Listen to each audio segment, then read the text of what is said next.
I would like to know, if you can expand on it, of what is this narrative that is being told on the Arab Muslim community, and what is the counter-argument that you propose, Hussein? Well, to start with, there's no one voice on the Arab and Muslim side.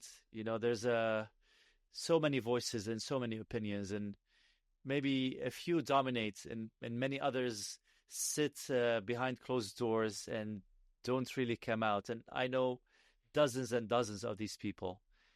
The reason they don't come out is that there's a lot of social shaming and physical threats to their own safety. But this does not mean that this imaginary Arab street that everyone talks about exists. It does not exist. It only exists sometimes in Western media or other kinds of media. But to think that 350 or 400 million Arabs, all of them, are called Arab streets and have one opinion, and that they react to everything in the same way, that's the biggest myth I would have I'd ever heard of.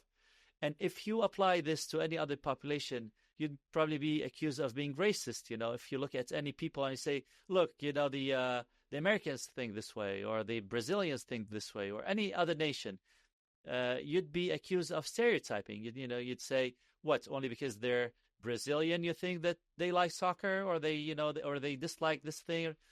And it's unfortunate in the Arab case, this is never taken as being racist. And so often than not, I encounter people who only by virtue of my name and background, they conclude that, my position should be something. And when they hear me say whatever I'm saying now, they'd be disappointed, and they say, you don't live up to the name, or, all kinds of racial and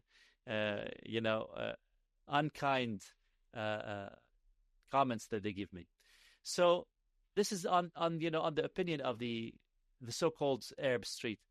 The second thing that we have to keep in mind, I'm someone who grew up in the Middle East, and I know the Middle East intimately.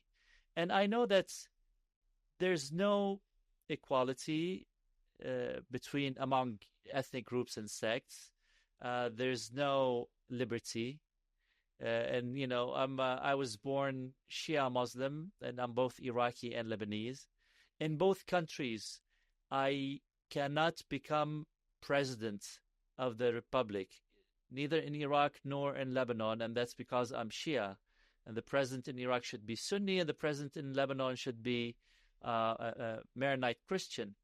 So deal with that. I mean, I come from a region where I understand that people do not mix, and there's no multi-ethnic state. And each state is mono-ethnic, and when the majority is usually not nice to the minority. I mean, look at at Iraq and the Kurds. The Kurds have been trying to just mind their own business for over a century now, and the Arabs in Iraq are just not letting them. Whether it was under Saddam or now, which is supposed to be a federal system sponsored by the United States.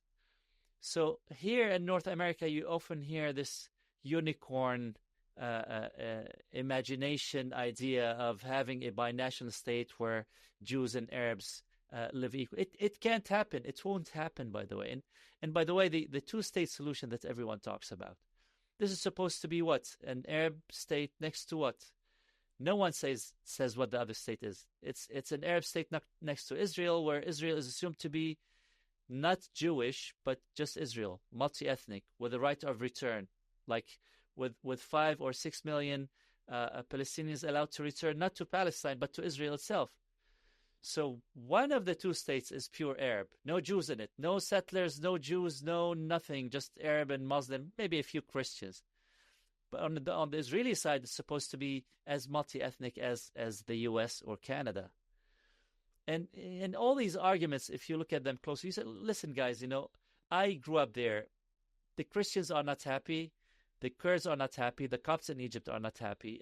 And certainly if the Jews ever let their guard down and give up their state, they will not be happy. And come on, let's be fair, We will not be fair to them. We're not fair to one another. I mean, look at the Shia and the Sunni. They can barely live in one country.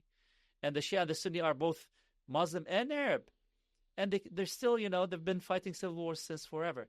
And to think that in this civil war, you can get, a third group that's non-Muslim, a group of Jews, and say, you guys live in one state, or, treat each other equally. Yeah, I'm sorry, it does not exist. If this was the United States over there, I'd say probably, look, all these minorities don't need states. But it's not.